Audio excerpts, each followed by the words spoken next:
তো হ্যালো বন্ধুরা, আজকে আমরা চলে এসেছি নতুন একটা ভিডিওতে। তো আজকের ভিডিও হলো যে কি করে আমরা বাইকের কোনো মোটরসাইকেলের, অ্যাকচুয়ালি আমার কাছে এখন ডমিনার আছে, তো ওটার আমি কুলেন্ট কি করে চেঞ্জ করব সেটা নিয়ে আজকে ভিডিওটা একটু লম্বা হতে চলেছে। তো দেখো তোমরা।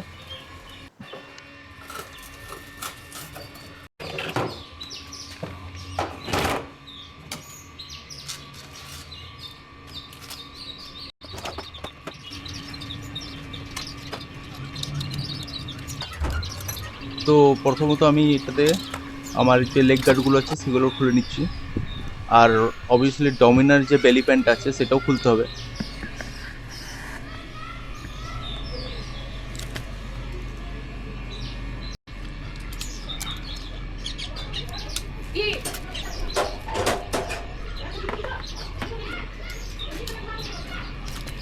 তো ডমিনারের বেলি প্যানের টোটাল 4টে বোল্ট থাকে, এলেন এলেন বোল্ট।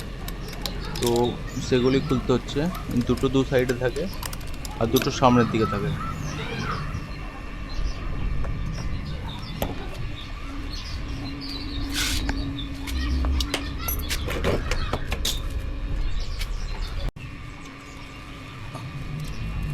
এই সামনের দিকে সেই বোল্টগুলো এখন খুলছি।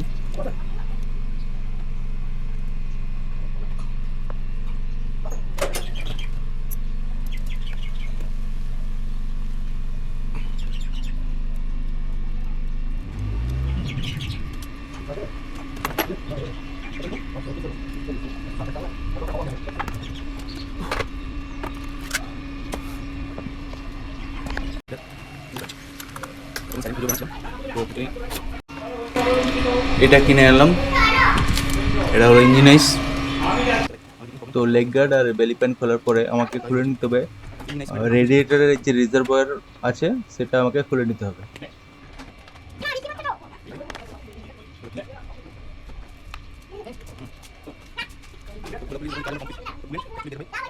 ভুল না হয় তাহলে এইখান থেকে খুলে আবার এই বোল্ট থেকে একটা দেখিয়ে দিই। তো এটা হলো কুলেন্ট প্লাস বোল্ট। তো রেডিয়েটারে যে কুলেন্ট থাকে এই বোল্টটা দিয়ে ফ্লাশ হয়ে যায়, ওটা যদি খুলে নিই আমি। তো এখন এবারে এটাকে খুলতে হবে, সামনে যে রেডিয়েটারের উপরে যে প্রেসার ক্যাপটা থাকে সেটাকে খুলতে হবে। সেটাকে খোলার পর নিচের থেকে যে ফ্লাশ বোল্টটা আছে সেটার থেকে তোমাদের কুলেন্টটা বেরিয়ে যাবে। তো ওটা না খুললে কিন্তু এটা বেরোবে না।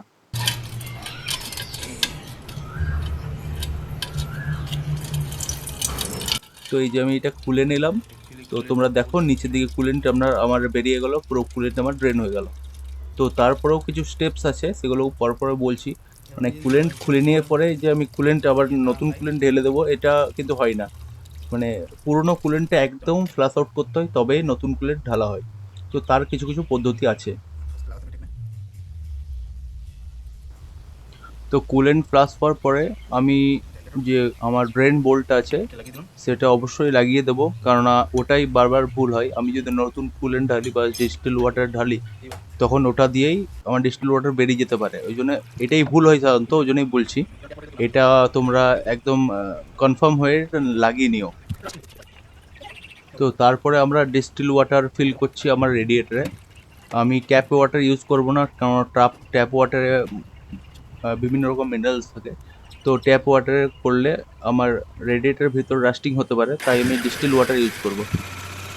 তো এবার আমি প্রেসার কাপটা না লাগিয়েই গাড়িটাকে স্টার্ট করব। স্টার্ট করে গাড়িটাকে একটু গরম করব যতক্ষণ আমার ফ্যানটা চালু না হয়।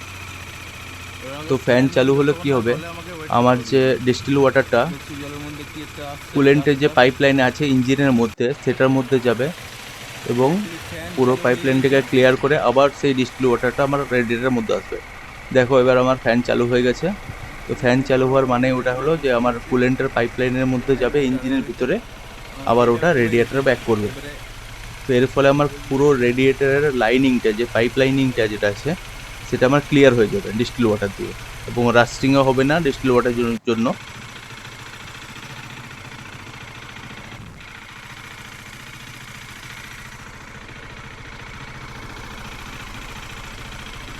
দেখো ডিস্টিল ওয়াটার বেরিয়ে যাচ্ছে। ফ্যান চালু হলে এটা কমে যাবে, আবার ফ্যান বন্ধ হয়ে গেলে একটু উঠে যাবে। যতবার ফ্যান চলবে সার্কুলেট করছে। তো অ্যাকচুয়ালি ফ্যানটা একবার চালু করে বন্ধ করে ডিস্টিল ওয়াটার চেঞ্জ করে দিলে হয় না, এটা বেশিবার করতে হয়, 3-4 বার করলে বেশি ভালো হয়, মানে যতবার করবে তত ভালো। যতবার করবে তত ইঞ্জিনের সরি ইঞ্জিন বলছি, রেডিয়েটারের মধ্যে যে ডাস্ট আছে তত বেরিয়ে যাবে। তো আমি এটাতে করছি, একবার ডিস্টিল ওয়াটার ফিল করলাম, 4 বার ফ্যান চালু করলাম। 4 বার ফ্যান মানে কি, একবার চালু হলো অটোমেটিক বন্ধ হলো, অটোমেটিক চালু হলো, এরকম করে 4 বার। 2 নম্বর বার ডিস্টিল ওয়াটার ফিল করব, সেম প্রসেস ফলো করব। 3 নম্বর বার করব, সেম প্রসেস ফলো করব, শুধু ডিস্টিল ওয়াটারে। তারপরে ওটাকে কিছুক্ষণ ড্রাই হতে দেবো, তারপর আমি কুলেন্ট ফিল করব। তো এটা টাইম টেকিং প্রসেস, অবশ্যই তোমরা কাজ করলে এটা টাইম নিয়ে করো।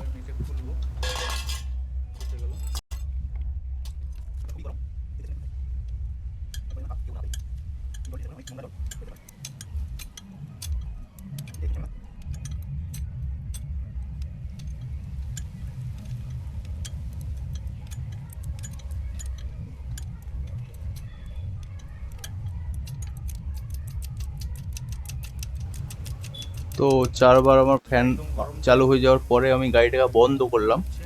তারপর আমি ওই যে ড্রেন বোল্ট আছে সেটা খুললাম। দেখো তোমরা যে কুলেন্ট না, সরি ডিস্টিল ওয়াটারটা যে বেরোচ্ছে পুরোপুরি গরম হয়ে আছে।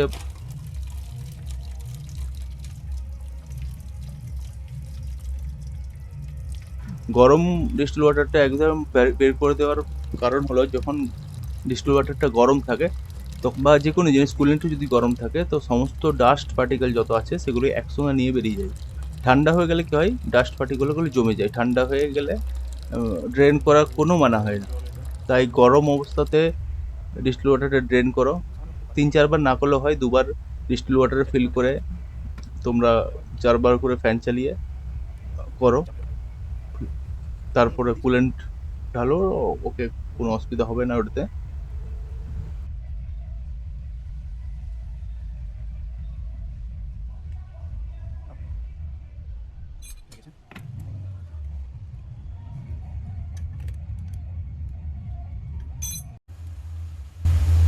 এটা হলেন ছুরি,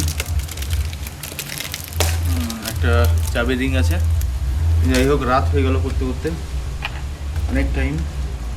3 বার ডিস্টিল ওয়াটার দিয়ে ফ্ল্যাশ করলাম, 4 বার, প্রত্যেক স্টেপে 4 বার করে আমি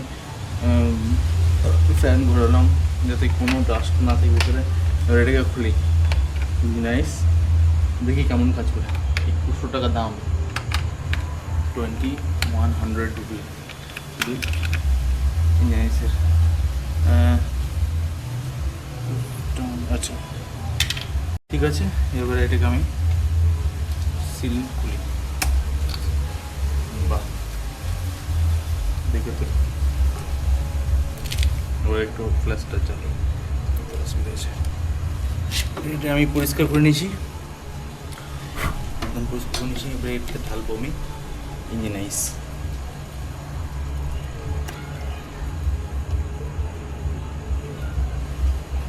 $1.8 লিটার এটা।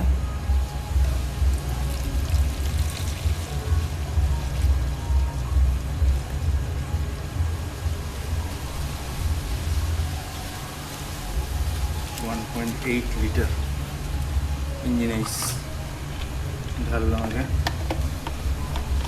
লাগাই হাফের তো নিচে চলে গেলো এটা। আচ্ছা এইটাকে ঠিক করি, লাগাই। আচ্ছা এইটাকে ঢেলে নিয়ে গেল, ডাস্ট পড়ে গেলে তো মুশকিল হয়।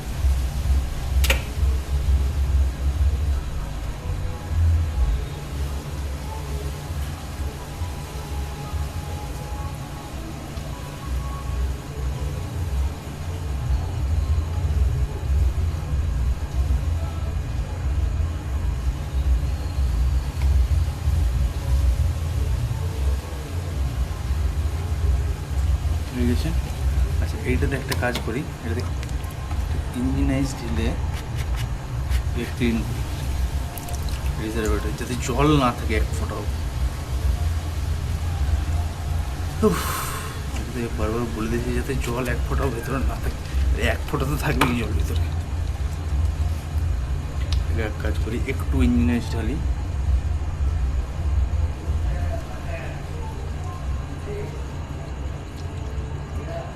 এটাকে আমি ট্রেন করবো। ওইটাতে আমি করতে পারবো তো অনেক লাগবে, এটাতে একটু করি।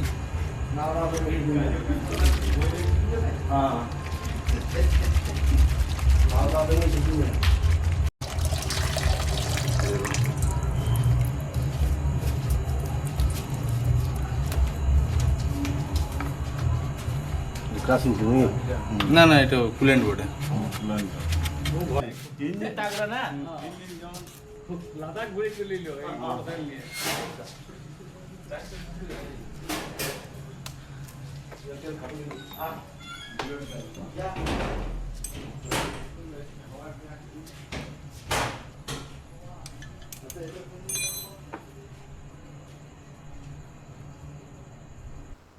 তো ফাইনালি আমি ইঞ্জিন আইসটা পুরোপুরি ফিল করে নিলাম রেডিয়েটার মধ্যে।